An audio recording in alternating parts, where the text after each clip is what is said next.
Mesmo essas amizades, que esses nomes que a gente citou aqui, são pessoas mais abertas, né? São.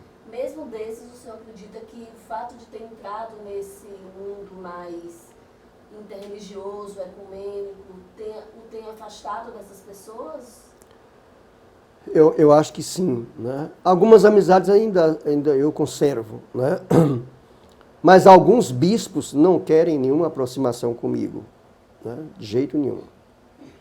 Não só não querem, como recomendam, né, o afastamento, né? Algumas, eu entendo isso, né? Alguns religiosos, tanto protestantes como católicos, se escandalizam, né? Eu fui falar houve um congresso nacional dos capuchinhos aqui na Bahia. E eles me convidaram para falar. Eu falei sobre igreja, ecumenismo e diálogo interreligioso. Enquanto estava em igreja, ecumenismo, foi uma beleza. Na hora que entrei no mundo religioso, aí foi um esfriamento geral, né? É inconcebível, né? Porque para o sacerdócio, né, para a doutrina da igreja, a igreja é a única expressão da verdade divina, né? Para alguns protestantes, né, a Bíblia é a palavra de Deus e a Bíblia não é a palavra de Deus. A Bíblia é o registro de textos escritos por pessoas ao longo de muitos anos falando da relação do ser humano com Deus. Isso aqui é a Bíblia. Na Bíblia há coisas horríveis. Eu tenho um amigo argentino que uma vez, discutindo comigo, ele disse, eu perguntei, você é católico ou protestante? Ele disse, eu sou ateu. Por quê? Porque minha família é toda católica e eu também era católico. Mas um dia eu abri a Bíblia e li um texto, e o texto dizia o seguinte, que um homem entrou num espaço de uma tribo, né, judaica, e começou a colher trigo para comer, porque estava com fome. Foi apanhado, amarrado no poste, passou o dia inteiro amarrado.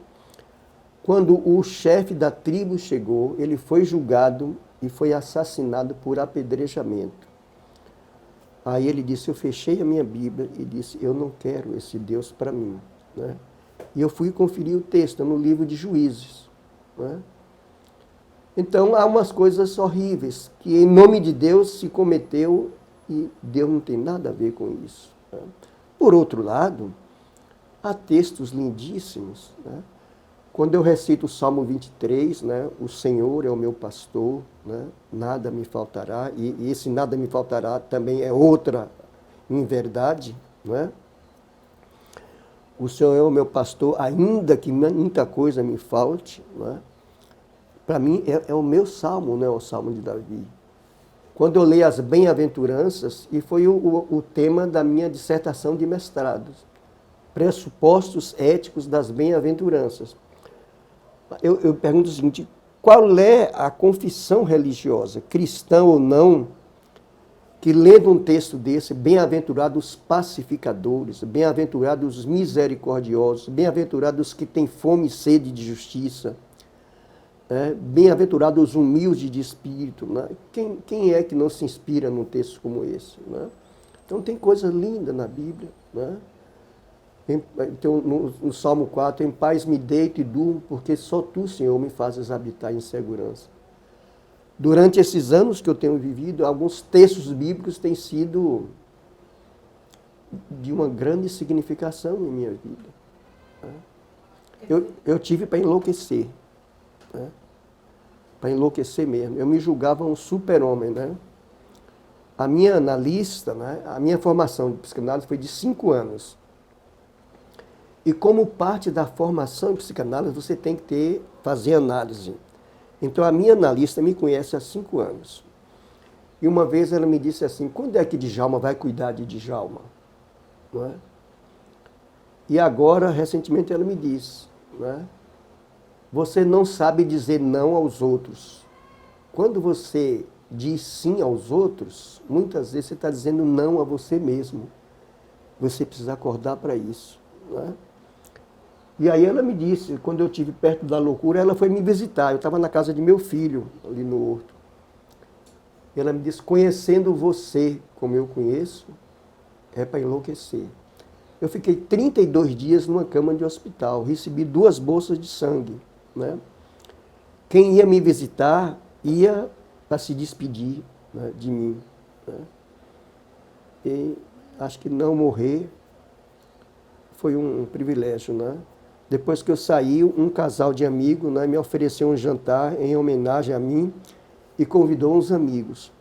Outro casal de amigos me convidou para uma missa e para um almoço. Em minha homenagem, convidou amigos. E um sobrinho, né, num jantar que a gente foi no aniversário, ele me perguntou, meu avô, já tem alguém escrevendo sua biografia? Eu disse, ainda não, mas acho que ainda vou viver algum tempinho, não é mais. Então estava todo mundo apostando, né, as fichas na minha morte. Né? Leonardo Boff fala que no mundo religioso, a intolerância é resultante da ignorância e do fundamentalismo. E eu acrescento um terceiro elemento, que é o poder.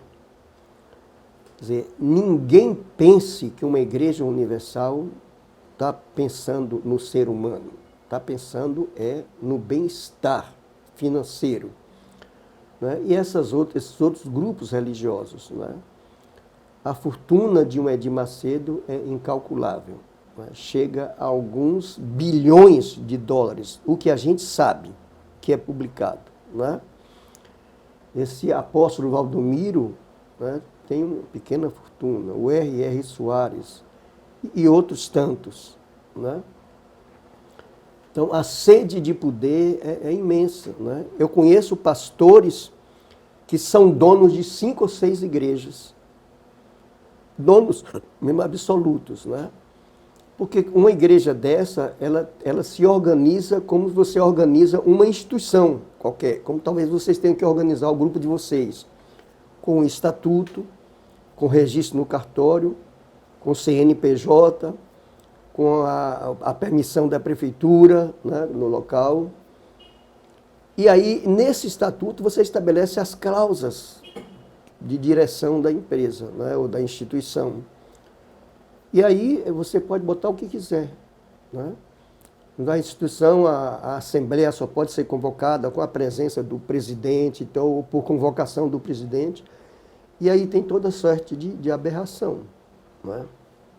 Mas na Igreja Católica também, né? Além dessas que o senhor falou, também está na Igreja Católica isso. Né? Na Igreja Católica, eu estou abismado com o poder do bispo.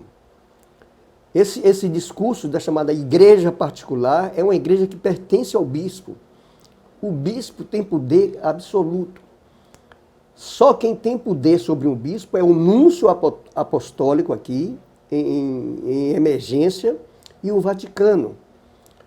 Mas ele manobra como quer.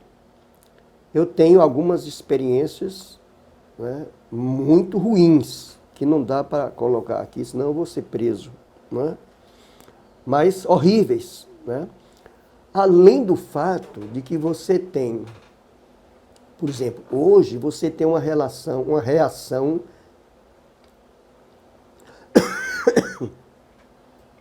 violenta contra o Papa Francisco, dentro do Vaticano e fora do Vaticano.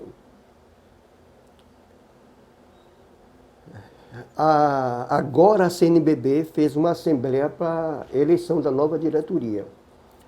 E a expectativa é que havia 2 grupos divergentes, um favorável ao Papa Francisco e outro contra o Papa Francisco. A ideia era saber que grupo venceria. E segundo alguns comentaristas, venceu um grupo moderado. Então o presidente foi Dom Valmor Oliveira Azevedo, que é arcebispo de Belo Horizonte. O primeiro vice é um bispo de Porto Alegre, o segundo um bispo de Roraima, e o secretário-geral, que é quem manda realmente na CNBB, foi eleito bispo auxiliar do Rio de Janeiro, cujo cardeal da arquidiocese é um aliado de Bolsonaro. Não é? Então, há uma expectativa muito grande do que a CNBB vai fazer. Não é? Então, a CNBB tem esse aspecto, né, de um poder absoluto ao bispo, e alguns bispos são um desastre. A Igreja Católica, para completar o desastre, tem duas instituições chamadas de prelazias. Uma é a Opus Dei. A Opus Dei é uma instituição de ultradireita, composta na sua maioria de leigos influentes, ricos, que se relaciona diretamente com o Vaticano. Ninguém manda.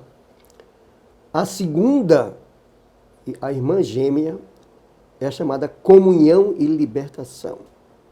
Aqui na Bahia nós temos 2 bispos que pertencem a essa prelazia, né, do Vaticano.